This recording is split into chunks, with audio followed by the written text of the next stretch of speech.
আমি মনে করি যে মোহামেডানের যে ঐতিহ্য, মোহামেডানের যে কৃতিত্ব, মোহামেডান যেভাবে এদেশের মানুষের হৃদয়কে ছুঁয়ে গেছে, সেই মোহামেডান এখনও তার অস্তিত্ব ধরে রেখেছে। ভবিষ্যতে উত্তর ক্রমবর্ধমানভাবে সে তার এই সুনামকে সে ধরে রাখতে পারবে।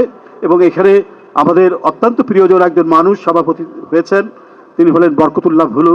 তিনি শুধু রাজনৈতিক পরিচিত না, একজন দক্ষ সংগঠক সর্বক্ষেত্রে, এবং সবার সাথে মেশার এক অসাধারণ তার ক্ষমতা রয়েছে।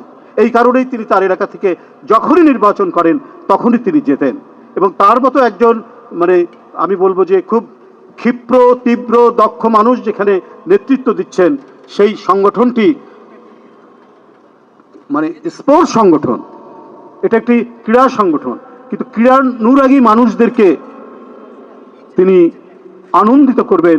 এই ক্লাবটির যে নানা শাখা আছে, সেই শাখার বিভিন্ন প্রতিযোগিতামূলক যে প্রতিযোগিতা হবে, সেখানে মোহামেডানের যে কৃতিত্ব, সেই কৃতিত্বটা তিনি আগের মতো ফিরিয়ে নিয়ে আসতে পারবেন এবং সেটা বাড়বে। তার সাথে লোকমান হোসেন ভূঁইয়া সেটাও এটাকে ধরেই রেখেছে।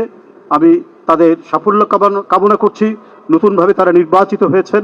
জনগণ প্রত্যাশা করে, সারা দেশের মোহামেডানের যারা অনুরাগী আছেন তারাও প্রত্যাশা করেন মোহামেডান তার সাফল্য, তার কৃতিত্ব এবং তার অতীতের উজ্জ্বলতা নিয়ে ফিরে আসবে সবার কাছে। সকলকে ধন্যবাদ। খোদা হাফেজ। সুতরাং এই সংগঠনটিকে সমর্থন করা যায় এবং তখন থেকেই মনের মধ্যে পতিত হয়ে গেল যে আমাদের যে ক্রীড়া চেতনা, সেই ক্রীড়া চেতনায় আমরা মোহামেডানের সমর্থক।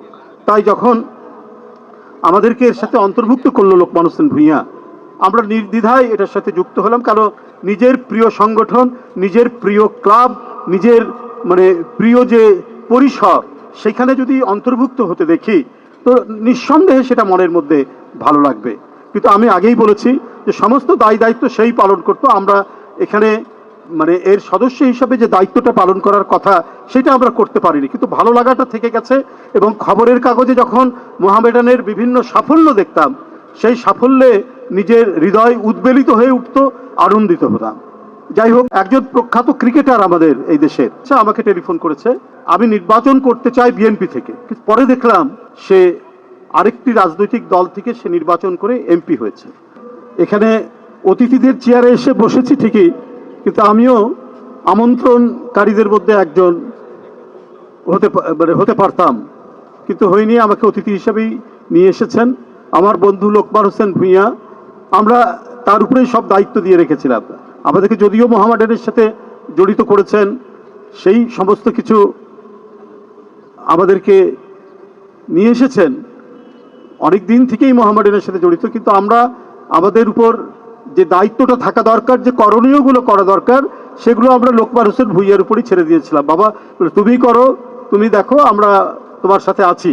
এটাই ছিল আমাদের এক ধরনের মনের কথা, সেইভাবেই চলে এসেছে। যাই হোক, আমরা ছোটবেলা থেকে যখন ক্রীড়া চেতনা আমাদের মধ্যে এসেছে, আমরা সেই সময় থেকেই কেন জানি এই স্পোর্টস সংগঠনটির সাথে আমাদের মন প্রাণ সব আমরা জুড়ে দিয়েছিলাম। আমি 70 দশকের শেষের দিকে যদি বলি, ওই সময় আমরা কলেজ পার হয়ে ইউনিভার্সিটিতে ভর্তি হচ্ছি। এই সময় তুমুল জনপ্রিয় হচ্ছে ফুটবল। বাংলাদেশে ফুটবল খুব জনপ্রিয়, ক্রিকেট জনপ্রিয়তার অত উপরে আসেনি যেটা ফুটবল ছিল। এবং সারা দেশের তরুণরা যেন বিভক্ত মোহামেডান এবং আবাহনীর মধ্যে। আমি সেই তরুণদের মধ্যে একজন ছিলাম সেই সময় 79-78-এ, যে মোহামেডানকে সমর্থন করা শুরু করেছিলাম। কি কারণে করেছি না করেছি এটা জানতাম না, শুধু কোনো একজন বিখ্যাত ব্যক্তির একটি সাক্ষাৎকার আমি পড়েছিলাম সেই সময় দৈনিক পত্রিকায়। তো তাকে জিজ্ঞেস করেছে যে আপনি ওই সময়ের জনপ্রিয় দুইটি দল মোহামেডান এবং আবাহনী, তো এর মধ্যে আপনি কাকে সমর্থন করেন? তখন এটা নিয়েই, ক্রীড়া বলতেই তখন এগুলো নিয়েই আলোচনা হতো। তো বিখ্যাত লোকেরা, তিনি বোধহয় একজন অভিনেতা ছিলেন আমার যতটুকু মনে পড়ছে, তো তিনি বললেন যে আমি অত শত বুঝি না, আমি ঐতিহ্য আমাকে টানে। তো গোটা সাক্ষাৎকার পড়ে আমি বুঝতে পারলাম যে তিনি মোহামেডানের সমর্থক। এই ঘটনাই আমাকে অনুপ্রাণিত করে এবং সেদিন থেকে এই সংগঠনটির সাথে জড়িত হয়েছে। কারণ এই যে ঐতিহ্য আমাকে টানে যে কথাটি বলেছিলেন সেই প্রখ্যাত গুণী ব্যক্তি, পরে দেখলাম সেই ব্রিটিশ আমলে কলকাতা থেকে শুরু করে মোহামেডানের যে ঐতিহ্য, সেই ঐতিহ্যের ধারাবাহিকতায় আজকে এই জায়গায় এসে দাঁড়িয়েছে। তো আমি আপনাদের কাছে বলে রাখি শুধু একটি কথা, যারা এখানে দাঁড়িয়ে আছেন, যার নেতৃত্বে সরকার গঠন করা হয়েছে আমাদের প্রধানমন্ত্রী তারেক রহমান, আমি তার মধ্যেও কিন্তু দেখিনি যে সব ক্ষেত্রে, কি স্পোর্টস, কি কালচার, কি গায়ক, কি গায়িকা, প্রত্যেকটি ক্ষেত্রে দল বাছাই করতে হবে, ও আমার লোক, সে তার লোক, এইটা তার বিবেচনার মধ্যে নেই। এবং আমি দৃঢ়তার সাথে বলতে চাই, একজন ক্রিকেটার, একজন ফুটবলার, একজন অ্যাথলেট, সে যদি এই জাতির সন্তান হয়ে থাকে, সে যদি তার মেধা এবং দক্ষতার পরিচয় দিয়ে সে যদি আন্তর্জাতিক মান হয়ে থাকে, তার রাজনৈতিক পরিচয়, তার পিতার পরিচয়, তার বাবার পরিচয় যাই থাকুক না কেন, সে মূল্যায়িত হবে, সে জায়গা পাবে, সে স্থান পাবে। তার কোনো রং বিভাজিত করতে পারবে না, কোনো রং দিয়ে তাকে সরাতে পারবে না তার নিজস্ব অবস্থান থেকে। সেই পরিস্থিতি, সেই প্রক্রিয়াটাই ইনশাল্লাহ সেটা তৈরি হচ্ছে, সেটা তৈরি হবে জনাব তারেক রহমানের নেতৃত্বে। যাই হোক, আমি সর্বশেষ একটি কথা আমি বলবো, এটাই আমার যেটা মনে হয়েছে, ওই যে একটা আমরা প্রবাদ শুনে এসছি না, মানে বন্যেরা বনে সুন্দর, শিশুরা মাতৃ করে।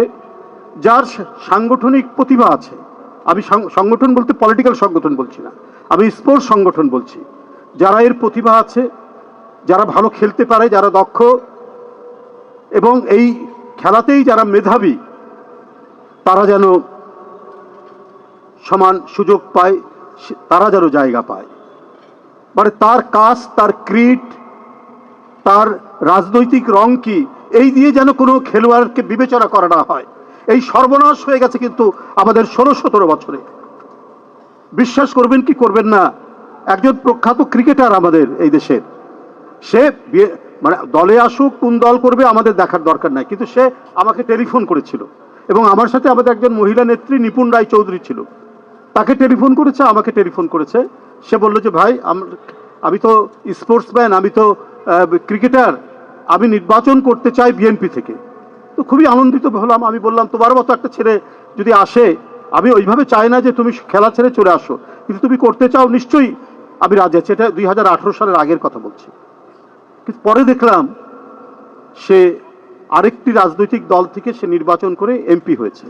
আমার মনে হয়েছে তার উপর চাপ প্রয়োগ করা হয়েছে, তাকে নানাভাবে উৎপীড়ন করা হয়েছে, এবং তার যে খেলার যে প্রতিভা এবং তার জাতীয় আন্তর্জাতিক যে পরিচয় খেলার মাধ্যমে, সেটাকে নিশ্চিহ্ন মুছে দেওয়ার জন্য নানাভাবে চাপ প্রয়োগ করে তাকে নিয়ে যাওয়া হয়েছে তার দিকে। এইটা কেন? এটা তো হতে পারে না। এই যে আমিনুল আজকে ক্রীড়া মন্ত্রী হয়েছে, ও তো খুব বরেণ্য একজন ফুটবলার ছিল, সে গোটা জাতির নেতৃত্ব দিয়েছে ফুটবলে গোটা বিশ্বে। আমি তার মধ্যে দেখেছি খেলার ক্ষেত্রে আমি কোনো বর্ণ বৈষম্য এবং তার রাজনৈতিক রং কি হবে, তার রাজনৈতিক রং থাকা যাবে কি না এবং কি হবে, আমি তার সাথে অনেক ইন্টারাকশন করেছি, মিথস্ক্রিয়া হয়েছে, আমি তার মধ্যে পাইনি। যদিও সে তখন বিএনপিতে মোটামুটিভাবে একজন দক্ষ নেতা হিসাবে নিজেকে গড়ে তুলেছে। কিন্তু স্পোর্টসের ক্ষেত্রে যে প্রতিভাবান, যার যোগ্যতা আছে, যার দক্ষতা আছে, যার মেধা আছে, তাকেই তো নিয়ে আসতে হবে। সব ধরনের খেলার খবর পেতে সাবস্ক্রাইব করুন, সঙ্গে থাকুন খেলার পাতার।